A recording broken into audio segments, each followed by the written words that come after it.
बात बच्चों, आज हम आपकी हिंदी की पाठ्य पुस्तक का 8वां अध्याय यह सबसे कठिन समय नहीं का अध्ययन करेंगे। यह एक कविता है और इसके कवियत्री हैं जया जादवानी जी।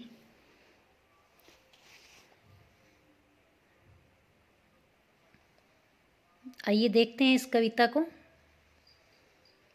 नहीं, यह सबसे कठिन समय नहीं, अभी भी दबा है चिड़िया की चोंच में तिनका, वह उड़ने की तैयारी में है।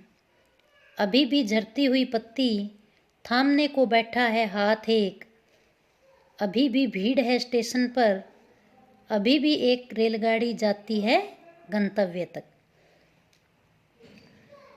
प्यारे बच्चों, यह एक कविता है।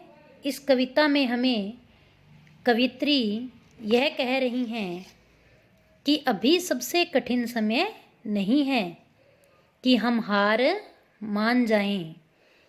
अभी भी दबा है चिड़िया की चोंच में तिनका और वह उड़ने की तैयारी में है। बच्चों, जिस प्रकार से चिड़िया चोंच में तिनका दबाकर और एक एक तिनके को जोड़कर अपना घोंसला बनाती है, वैसे ही मनुष्य को भी कोई भी समस्या आने पर उसे एक एक करके सुलझा लेना चाहिए, उसे घबराना नहीं चाहिए। आगे देखो बच्चों, आगे क्या बता रहे हैं हमें।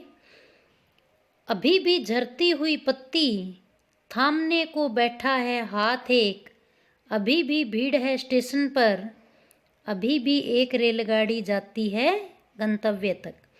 गंतव्य का क्या अर्थ होता है? गंतव्य का अर्थ होता है हमें जिस स्थान पर पहुंचना है। आइए पहले यहाँ से देखते हैं, अभी भी झरती हुई पत्ती। बच्चों, इसमें हमें क्या बताया है कि पेड़ की पत्ती जो है वो क्या है, गिरने वाली है, लेकिन फिर भी पेड़ के सहारे क्या है, अटकी हुई है। जिस प्रकार इसी प्रकार हमारे समाज में भी क्या है, बहुत से असहाय, गरीब और मजबूर लोग हैं जिनकी सहायता करने के लिए कोई न कोई अवश्य है। जिस तरह वो टूटने वाली पत्ती पेड़ के सहारे पर अटकी हुई है, उसी तरह बेसहारा, असहाय और मजबूर लोगों की सहायता करने के लिए इस समाज में भी, इस दुनिया में भी कोई न कोई अवश्य है। उनका हाथ थामने वाला, उनकी सहायता करने वाले बहुत सारे लोग हैं, बहुत सारी संस्थाएं हैं, समाज सेवक हैं जो क्या करते हैं, जो गरीबों की, असहाय लोगों की, मजबूर लोगों की क्या करते हैं, मदद करते हैं। इसलिए हमें कठिन समय से घबराने की आवश्यकता नहीं है। अगर जीवन में कोई कठिनाई आती है तो उसका कोई न कोई हल भी जरूर होता है। आइए आगे देखते हैं। अभी भी भीड़ है स्टेशन पर, अभी भी एक रेलगाड़ी जाती है गंतव्य तक। गंतव्य होता है हमें जिस स्थान पर पहुंचना है। जैसे स्टेशन पर बहुत भीड़ होती है और रेलगाड़ी यात्रा करने वालों को एक स्थान से दूसरे स्थान पर, यानी गंतव्य, यानी जहाँ हमें पहुँचना है वहाँ पहुँचा देती है। गाड़ी होती है, स्टेशन होता है, वहाँ पर बहुत सारे लोग होते हैं, बहुत भीड़ होती है, सब एक दूसरे से अनजान होते हैं, हम किसी को नहीं जानते हैं, लेकिन फिर भी जब हमें कोई समस्या हमारे सामने आती है तो ऐसे में वो लोग क्या करते हैं, एक दूसरे की सहायता करने के लिए तैयार हो जाते हैं। ऐसे ही कोई समस्या आने पर कोई न कोई मदद करने के लिए अवश्य आता है। तो मनुष्य को घबराना नहीं चाहिए, क्योंकि आज भी मानवीय मूल्य शेष हैं। मानवीय मूल्य अर्थात एक दूसरे का सहयोग करना, प्रेम भावना रखना, स्नेह रखना, ऐसी भावना आज भी विद्यमान है। आइए आगे वाला भाग देखते हैं।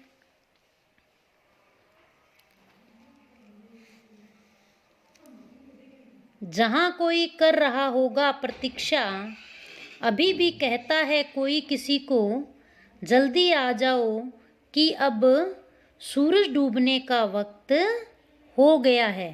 प्रतीक्षा शब्द आया है। प्रतीक्षा का क्या अर्थ होता है? इंतजार करना। प्रतीक्षा का अर्थ क्या है बच्चों? इंतजार करना।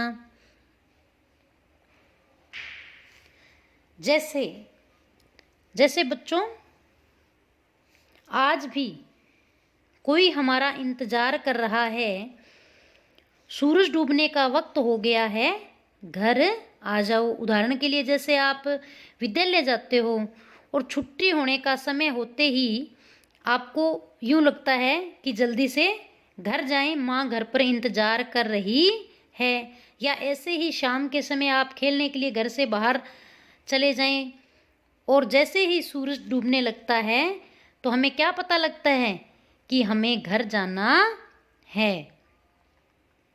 तो कवियत्री यह कह रही हैं कि हमारा इंतजार करने वाला, यानी आज भी मानवीय मूल्य प्रेम स्नेह से कोई इंतजार करने वाला हमारे घर पर है और हमें समय पर घर पहुंचना है। हमें घबराने की आवश्यकता नहीं है। अभी कहा जाता है उस कथा का आखिरी हिस्सा जो बूढ़ी नानी सुना रही सदियों से दुनिया के तमाम बच्चों को। अभी कहा जाता है उस कथा का। कथा क्या होती है बच्चों? कथा होती है कहानी। जैसे बूढ़ी दादी नानी हमें कहानी सुनाती है। क्या कहानियाँ सुनाती हैं? जैसे चंदा मामा आएंगे, कील पतासे लाएंगे। और क्या सुनाती हैं? अभी आती है एक बस अंतरिक्ष के पार की दुनिया से, लाएगी बचे हुए लोगों की खबर। नहीं, यह सबसे कठिन समय नहीं है। हमें क्या कहानियाँ सुनाती हैं दादी माँ की? दूर एक दूसरा अंतरिक्ष के पार एक परियों का देश है और उस देश की खबरें हमें कौन सुनाता है? परियां लाकर देती हैं। तो प्यारे बच्चों, क्या कभी चंदा मामा जमीन पर आते हैं? क्या कभी परियां आती हैं? लेकिन ये काल्पनिक कहानियां हैं और हम क्या करते हैं? हमारी दादी और नानी की उन बातों पर विश्वास करते हैं, क्योंकि हमारा जो छोटा मन, बाल मन होता है, तो हमें सारी चीज़ें क्या लगती हैं? वास्तविक लगती हैं। तो हमें विश्वास रखना है कि यह सबसे कठिन समय नहीं है। इस कविता के द्वारा बच्चों, इस कविता के द्वारा हमें कवित्री बता रही हैं कि हमें मानवीय मूल्यों पर भरोसा रखते हुए कठिनाइयों से कभी नहीं घबराना है और अपने लक्ष्य को प्राप्त करना है। यही संदेश इस कविता में कवित्री ने हमें दिया है। धन्यवाद।